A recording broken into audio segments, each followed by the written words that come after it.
ناظرین، اگر مذاکرات کا دوسرا راؤنڈ اتنا ہی جلدی ہونا تھا تو ٹرمپ اتنی بڑکیں کیوں 2 دن پہلے مار رہا تھا؟ تو یہ اتنی جلدی ہونا تھا یا یہ کسی وجہ سے اتنی جلدی ہو رہا ہے؟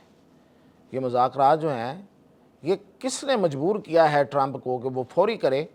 اور دوسرا کہ یہ مذاکرات اسلام آباد میں ہی کیوں طے پائے دوبارہ ہونا؟ آخر اس کی کیا وجہ ہے؟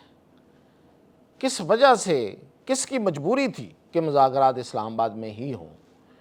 تو ان دو اہم خبروں کی تفصیل کے ساتھ میاں طاہر دیکھیں۔ مذاکرات کا پہلا راؤنڈ ہوا 21 گھنٹے کا، جس میں بڑی تفصیل کے ساتھ بات چیت ہوئی، نو ڈاؤٹ۔ دونوں وفود نے ایک ایک چیز طے کی، ایک ایک چیز پہ بات چیت ہوئی، اور پھر یہ نہیں ہے کہ وہ کوئی 3 4 لوگوں کا کوئی ڈیلیگیشن تھا، 20 لوگ جو بیک اینڈ پہ ورکنگ کر رہے تھے، ہر چیز کو دیکھ رہے تھے۔ اور اگر ہر چیز کو دیکھ کے ورکنگ ہو رہی ہے ساتھ ساتھ اور اس پہ فیڈ بیک دیا جا رہا ہے، اور پھر مذاکرات جو ہیں وہ اپنی شکل اختیار کر رہے ہیں، تو عین موقع پہ پھر اس کو بے نتیجہ قرار دے کے ایک بندہ جو ہے وہ نکل جاتا ہے، تو دوسرے بھی پھر نکل جاتے ہیں۔ لیکن یہ طے تھا اس وقت بھی کہ یہ مذاکرات ختم نہیں ہوئے، خود یہ کہہ رہے تھے، امریکن بھی کہہ رہے تھے، ایرانی بھی کہہ رہے تھے، ساری دنیا کہہ رہی تھی۔ لیکن یہ ٹرمپ جو ہے، یہ اس نے درمیان میں جو کہا، ابھی آج کی بات ہے کہ یہ مذاکرات وہاں نہیں ہوں گے، اور پھر مذاکرات وہ اسلام آباد میں ہو رہے ہیں۔ اس کی وجہ کیا ہے؟ یہ میں آپ کو اصل میں بتانے آ جایا ہوں کہ اس کی وجہ کیا ہے، مجبوری کس کی تھی، کس کی مجبوری ہے کہ وہ اسلام آباد میں مذاکرات کرے۔ اور پھر یہ کہ یہ مذاکرات جو ہیں ان کو تو ابھی ہمیں جو نظر آ رہا تھا کہ یہ ہوں گے صحیح، لیکن ابھی یہ مہینہ اور کھینچے گا ٹرمپ ان کو، اور یہ ادھر ناکہ بندی کرے گا، ادھر ڈرامے بازی کرے گا، ادھر نعرے مارے گا، ادھر بڑکے مارے گا، اور کوئی 10 دفعہ یہ کہے گا کہ میں جیت چکا ہوں، اور یہ زمین بوس ہیں، اور ان کی جو نیوی ہے وہ تہہ سمندر جو ہے وہ پڑی ہوئی ہے، کوئی اس کو نکال کے تو دکھائے، کوئی بتائے تو صحیح کہ کہاں ہے ایران، نہ اس کی ایئر فورس ہے، نہ اس کی نیوی ہے، میں نے تباہ و برباد کر دیا ہے، وہ تو اب ہے ہی نہیں۔ یہ تو ابھی اس نے 1 مہینہ لینا تھا اس پہ، اس قوالی کرنے پہ۔ لیکن یہ کیا ہوا کہ وہ دنوں میں ہی پہلے بڑکے مار رہا ہے، کھڑا ہو کے ٹویٹیں کر رہا ہے، اور یہ کہ میں یہ کر دوں گا، میں یہاں سے جہاز کوئی نہیں گزرنے دوں گا، اور جہاز کس کے نہیں گزرنے دوں گا؟ چائنا کے، اور وہ گزر گئے۔ چائنا کے جہاز نہیں گزرنے دوں گا، اتنے بڑے بڑے، اور تیل لے کے آنے والا جو ہے نا وہ اس کو ہم دیکھیں گے، اور پھر وہ مذاکرات 2 دن کے اندر اندر۔ تو اس کی دیکھیں سب سے بڑی وجہ یہ جو ہمیں پتہ چلا وہ یہ ہوئی ہے مذاکرات پہ فوری آنے کی، وہ ہے چائنا۔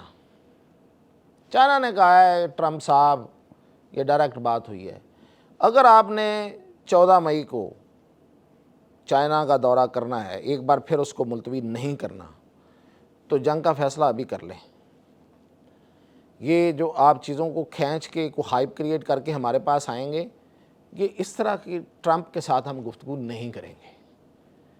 اگر تو آپ آنا چاہتے ہیں کہ آپ کو بڑا کوئی شور و گوگا کر کے آ رہے ہیں، اس معاملے کو ابھی سے طے کر لیں، کیونکہ جن معاملات میں ہمارے اور آپ کے درمیان بات چیت ہونی ہے اس میں یہ ساری چیزیں لنکڈ ہیں۔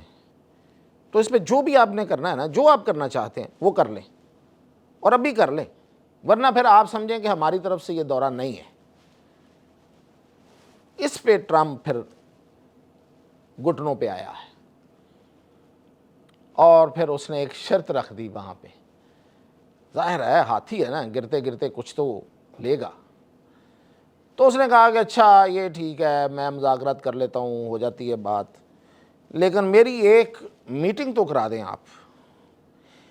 کم جونگ ان کون ہے؟ یہ نارتھ کوریا کا جو وہ ڈان، دیکھا ہوگا آپ نے، جو ایسے چلتا ہے تو ایسے لگتا ہے پورا نارتھ کوریا چل رہا ہے، کمال آدمی ہے ویسے۔ اس سے ملاقات کی خواہش کا اظہار کر دیا ٹرمپ نے۔ دیکھیں خواہش بھی کیا کی، میری اس ڈان سے ملاقات کرا دو۔ وہ فلموں میں دیکھا ہوگا نا آپ نے کہ ڈان جس کے پیچھے اتنے ضلعوں کی پولیس ہے، پکڑا نہیں جاتا ہے، مطلب وہ لگتا ہے اسی طرح کچھ متاثر ہے، کوئی ڈائلاگ سنے ہوئے اس کو۔ تو چائنا نے کہا ٹھیک ہے ملاقات کروا دیتے ہیں۔ یہ بات اس نے منوائی ہے اپنی، اور چائنا کے کہنے پہ وہ مذاکرات پہ راضی ہوا ہے۔ اور مذاکرات کرنے ہیں تو پھر اس کا مطلب چائنا کے کہنے پہ کرنے ہیں تو پھر پاکستان میں کرنے ہیں، پھر اور کوئی آپشن ہی نہیں ہے۔ اور دوسری وجہ جو مجبوری تھی وہ تھی ایرانیوں کی۔ ایرانی کہیں اور جا کے مذاکرات نہیں کرنا چاہتے تھے، اس لیے کہ ایران کو پتہ ہے کہ پورے یورپ میں، پورا یورپ جو ہے موساد کی پہنچ سے دور نہیں ہے۔ جتنی زیادہ اسیسینیشنز، قتل موساد نے جو اسرائیل کی خفیہ ایجنسی ہے یورپ میں کیے ہیں، شاید ہی کہیں اور کیے ہوں۔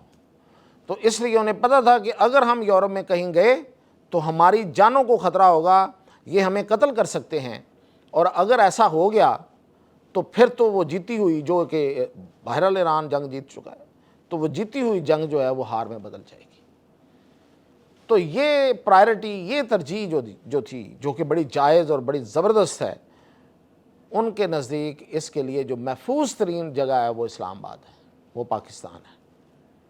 اور آپ کو یاد ہوگا کہ پاکستانیوں نے کس طرح سے ایرانیوں کو لے کے آئے تھے اپنے جہازوں کے جلوں میں، اپنے فائٹر جیٹس کے ساتھ، اور ایک دن، ایک رات بلکہ پہلے، ایک دن اور رات پہلے اس پورے گلف میں ایران کے ساتھ ساتھ انہوں نے ایک فضائی دیوار بنائے رکھی تھی۔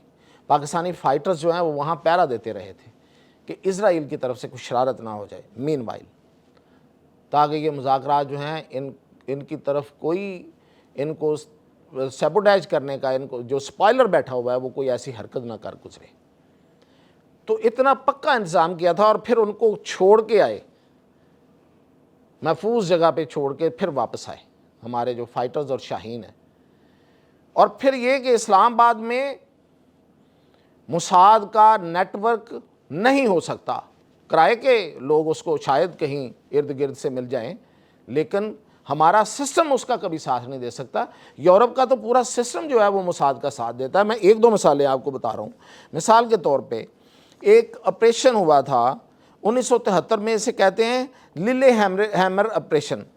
اس میں موساد کے ایجنٹوں نے احمد بوشکی نامی مراکشی بندے کو قتل کر دیا تھا، اس لیے کہ وہ فلسطینیوں کا حامی تھا اور فلسطینیوں کی جدوجہد کے ساتھ چل رہا تھا۔ پھر انہوں نے 2010 میں ایک محمود المبو، اس بندے کا نام ہے، اس کو انہوں نے قتل کر دیا تھا ایک ہوٹل کے کمرے میں، اور یہ بھی، اس کا تعلق بھی جو تھا وہ فلسطینی جدوجہد سے تھا۔ اس کے علاوہ ڈاکٹر جیرالڈ بل کو قتل کر دیا تھا برسلز میں، جو کہ ایران کے لیے یہ ایک سائنسدان تھا، سپر گن بنا رہا تھا۔ پھر اس نے عاطف بسیسو، جو کہ انٹیلیجنس چیف تھا PLO کا، جو فلسطینیوں کی ایک لبریشن کی ایک تحریک تھی، اس کو انہوں نے قتل کیا تھا فرانس میں 1992 میں۔ اور اسی طرح ملیشیا میں ڈاکٹر فادیل بطش کو انہوں نے قتل کیا تھا، اور یہ جو انجینئر، فلسطینی انجینئر فادیل بطش کو ملیشیا میں قتل کر دیا۔ یعنی کہ مضبوط بڑے ملکوں کے دارالحکومت اور بڑے شہروں میں یہ لوگوں کو قتل کرتے رہے ہیں، تو اس لیے وہ تو ان کے لیے کسی طرح سے بھی قابل قبول نہیں تھا۔ اس لیے ایرانی بھی چاہ رہے تھے کہ مذاکرات جو ہیں وہ اسلام آباد میں ہوں، کیونکہ اسلام آباد ہی محفوظ ترین جگہ ہے، اور نہ صرف محفوظ ترین ہے بلکہ چائنا آن بیک، چائنا پشت پہ کھڑا ہے، تو اس لیے دنیا کی دوسری بڑی طاقت جو ہے وہ ان کے ساتھ کھڑی ہے۔ اجازت دیجیے۔